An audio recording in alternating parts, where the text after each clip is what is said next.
영화 명당, 그 뭐지, 관상하고 궁합하고 명당 시리즈 3편이라고 이렇게 한국의 어떤 사주 명리학 시리즈 3편이라고 이렇게 이야기하던데, 좀 뭐 이런 걸 만드는 게 참 좋죠, 그죠? 어떤 한국에 뭐 중국에도 뭐 풍수지리는 보긴 하지만 이런 어떤 전통 문화, 소위 말하는 잊혀져가는 전통 문화를 영화화 시켜서 좀 더 이렇게 알기 쉽게 그렇게 설명을 해주면 좀 좋죠, 그죠? 기록으로도 남고, 또 그 연기 좀 잘하시는 분들, 너무 완전 생초짜가 아니고 연기 좀 잘하시는 분들이 많이 해서 그렇게 뭐 가볍지 않고, 다만 이제 좀 아쉽다는 거는 그 관상하고 전체적인 스토리가 조금 비슷하다는 거, 그게 조금 아쉽고, 완전 새롭지는 않다, 그게 조금 아쉽고, 그 나머지는 뭐 이거는 사주에 대해서 좀 모르시는, 기초 지식이 없으신 분이 보면 그냥 좀 지루하고 재미없고 그럴 수 있습니다, 그죠? 근데 이 사주나 어떤 그런 거, 그 묘토를, 조상묘를 잘 써야 된다, 뭐 이런 거에 대해서 관심 있으신 분들이 보면 저런 게 있나 보다, 뭐 이렇게 생각을 할 수 있겠죠, 그죠? 이 명당의 요 포스터는 제가 알기 요게 맞나 모르겠네. 이게 흥선대원군이 그 정말 실제로 그렇게 했답니다. 무슨 가야상가 하는, 가야사라고 하는 그 절을 불태우고 거기에다가 자기 조상묘를 써가지고 실제로 그 왕을 만든 거죠. 왕이 실제로 두 명이 태어난 거죠, 그죠? 그림은 망하긴 했지만, 근데 이 영화를 쭉 보니까 저도 뭐 알고는 있었지만 이게 위치가 어딘지는 정확하게 몰랐는데 충청도쯤이라고 그렇게 이야기를 하더군요.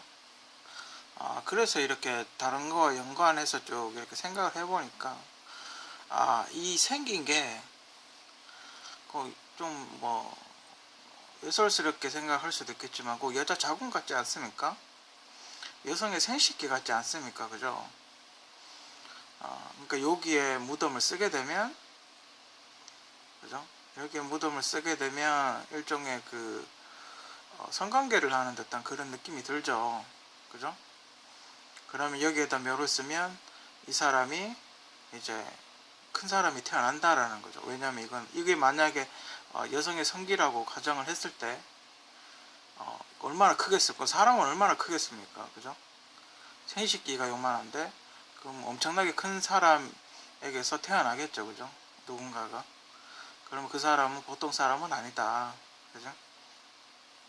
그 아마 그런 의미에서 그 영화 전체가 흘러가는 걸 보면 그런 의미에서 그 이렇게 하얀색, 꼭 정액과 같은 하얀색 석고로 무덤을 감싸고 묻는 거죠. 일종 임신을 시키는 거죠, 여성을.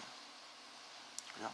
그러니까 여기에 가야사를 지어놨다라는 거는 일종의 정조도 같은 걸 채워놓은 거죠.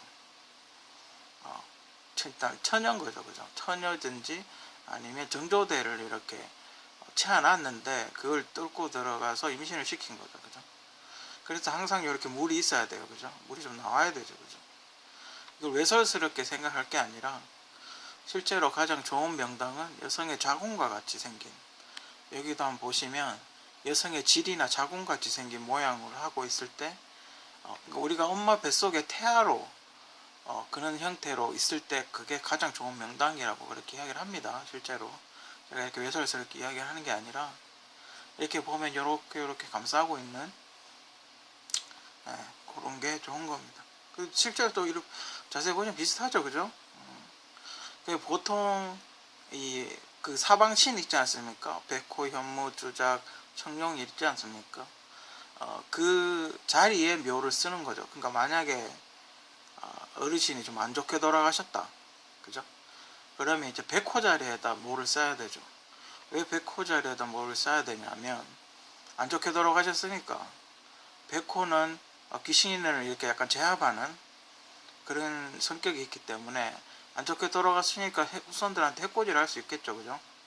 그래서 백호의 기운에 억눌려서 자손한테 해코지 좀 하지 말라고 여기다 보통 뭐를 쓰죠, 그죠? 그리고 누군가를 이기고 싶다. 그러니까 내가 성장을 하고 싶다.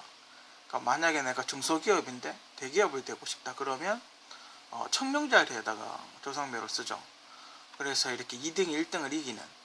근데 여기는 잘못 쓰면 동생이 형을 극하게 되는 뭐 그런 것도 좀 없지 않아 있겠죠. 그래서 청룡자리에 뭐를 쓸 때는 상당히 주의해야 됩니다. 그래서 외동아들이라든지 그럴 경우에는 여기다가 묘를 쓰면 상당히 좋겠죠. 2등, 1등을 이기는 성장을 하고 뭐 그런 자리예요, 그죠? 보통 청룡자리는 목자리라 그래가지고 나무의 성격을 갖고 있다고 그렇게 이야기를 합니다.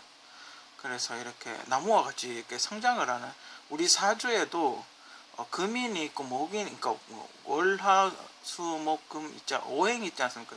화수목금 토가 있지 않습니까? 오행이 있지 않습니까? 우리 사람 사주에도 그런 그 성향을 자기가 가지고 있는 성향을 지닌 사람이 있습니다. 그래서 그 성향대로 공부를 시키거나 뭐 이 직업을 가지게 하면 굉장히 빠르게 성장을 할 수 있는 그런 게 있습니다. 실제로.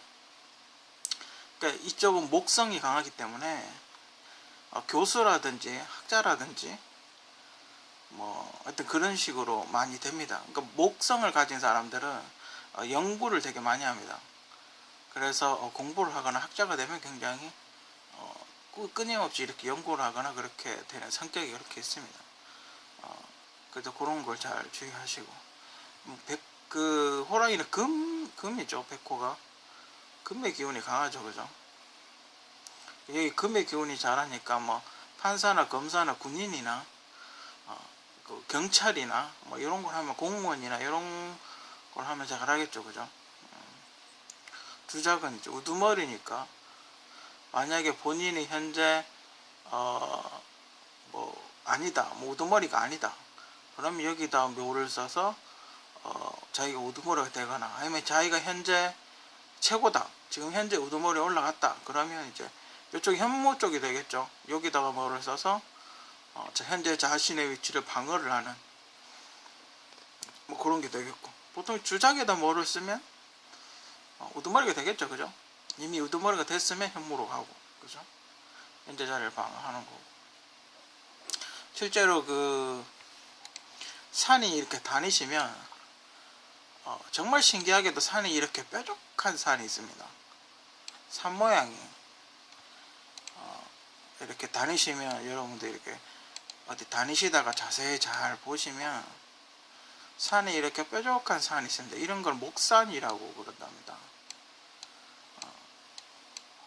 나무의 기운이 강하다, 목의 기운이 강한 산이라고 그렇게 이야기를 하고, 요런 데 묘를 쓰게 되면 학자가 된다든지 뭔가 성장을 하는 그런 사람들이 요런 산이 많은 지형에서 그렇게 학자들이 많이 나온답니다. 그런 게 있고, 우리가 보통 이게 수맥이 흐른다고 그러지 않습니까? 그 보통 그 양기가 많아야 됩니다. 명당이라는 건 양기가 많아야 되고 음기가 있지 않습니까? 음이 보통 수를 동반을 하기 때문에, 물을 동반을 하기 때문에 보통 양기가 많아야 사람이 일이 잘 되고 장사도 잘 되고 뭐 그런 거예요, 그죠? 보통 음이 많으면 사람이 차갑기 때문에 좀 안 좋아요. 귀신 붙고 이런다고 이게 별로 안 좋거든요. 그렇다고 너무 양만 있으면 안 된다고 그러죠. 사람이 너무 뜨거우니까, 너무 양만 있으면 안 되니까 이게 적당히 요렇게 적당히, 그러니까 여기서 봤을 때 이 강은 되게 가늘죠. 산은 굵고 요건 되게 가늘지 않습니까? 양은 많고 음은 적어라, 음은 적어도 된다, 뭐 이렇게 이야기를 하는 거죠. 물이 없으면 안 되니까. 물이 없으면 사람이 살 수가 없으니까, 그죠? 여기도 보면 양이 많지 않습니까? 색깔도 약간 금색이고 이게 양색이죠, 그죠? 음색이 파란색이 아니고 약간 양색이 양기 색깔이죠, 그죠? 양기가 많아야 좋은 자리입니다, 그죠? 그럼 만약에 이런 터가 있는데 이 터가 양기가 많은 터다, 좋은 기운이 올라오는 터다, 그러면 여기에다 집을 짓고 살면 그 사람이 그 기운을 받겠죠, 그죠? 그래서 몸이 뭐 빨리 회복이 된다든지, 설령 나가서 길을 쓰고 들어와도 여기 땅에서 다시 이제 힐링을 한다든지 뭐 그런 걸 하겠죠. 그 집이 잘 안 되고 우환이 있고 이런 집 보면 대부분 이 만약에 물이 이렇게 있다, 그러면 여기 이렇게 집이 올라가 있는 그런 상태인 거죠. 그 집을 이렇게 짓다고 생각을 해보십시오. 이게 이제 그 수맥이 흐른다. 우리가 보통 그 지하에 이제 지하수가 흐른다, 수맥이 흐른다라고 이야기하는 게, 이렇게 집을 짓는 걸 수맥이 흐른다고 그렇게 이야기를 하는 겁니다. 이런데 집을 짓다고 생각하십시오. 계속 물이 올라오겠죠, 밑에서. 그죠? 물의 기운이 올라오겠죠. 근데 몸이 그 뜨거운 사람들 있죠. 열이 많은 사람. 몸이 열이 많은 사람들은 이렇게 집을 짓고 살아도 상관이 없지만, 몸이 대체적으로 사람이라는 게 몸이 냉하다고, 그죠? 몸이 냉한 사람이 이런 집에 살면 건강이 안 좋아지겠죠, 그죠?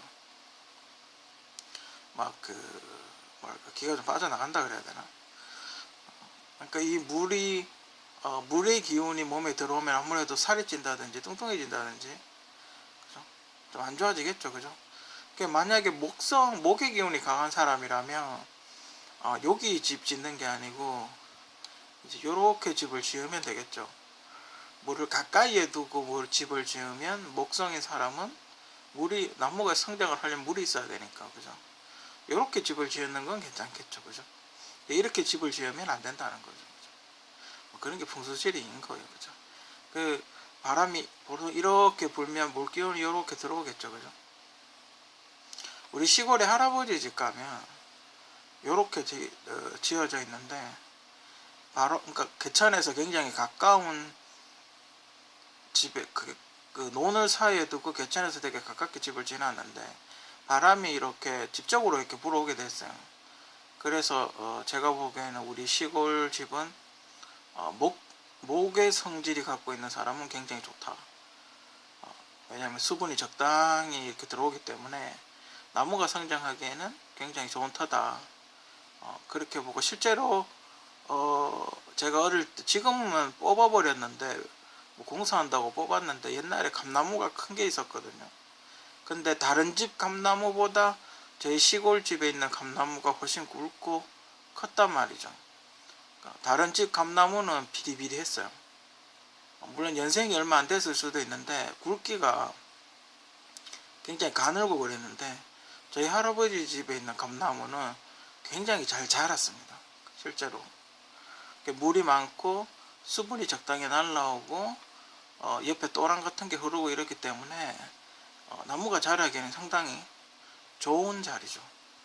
나무가 아닐 경우는, 이렇게 금운일 경우, 금이나 토나 물일 경우, 화기가 강할 경우는 최악이죠.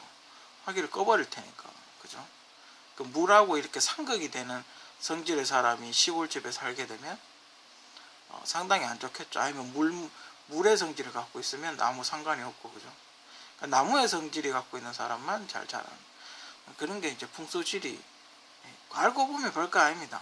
알고 보면 별거 아니고, 이런 건 요즘 이제 헬기라든지 뭐 위성이라든지 뭐 이런 게 있기 때문에 그런 걸로 한번 싹 훑어보면, 요렇게 생긴, 잘 살펴보면 요런 거 흡사한 산악 지형이 굉장히 많이 있을 겁니다, 그죠? 거기가 명당이겠죠, 그죠? 이게 만약에 전쟁이 났다 하더라도, 만약에 이렇게 들어오지 않습니까? 전쟁이 났다 하더라도 군사가 이렇게 들어온다고 쳤을 때 한꺼번에 우르르 들어와 가지고 여기를 침략을 하긴 힘들겠죠, 그죠? 방어하기가 되게 쉽죠, 그죠? 여기 이렇게 들어오면 이 양쪽에서 공격하고 여기도 공격하고, 그죠? 여기 1차 자지선이 무너지면 2차 자지선에서 막고, 그죠? 물이 흐르니까 농사 지을 수 있고, 그죠? 이쪽은 산을 험하니까 못 넘을 테고. 이게 군사적으로도 이렇게 탁 돼 있으면 크게 위협이 되지 않고 상당히 좋다. 성도 보면 대체로 이런 모양으로 짓습니다. 경복궁도 보면 이런 모양이고, 그죠? 명당 잘 알고 선택을 하면 상당히 저는 도움이 된다고 그렇게 생각을 합니다.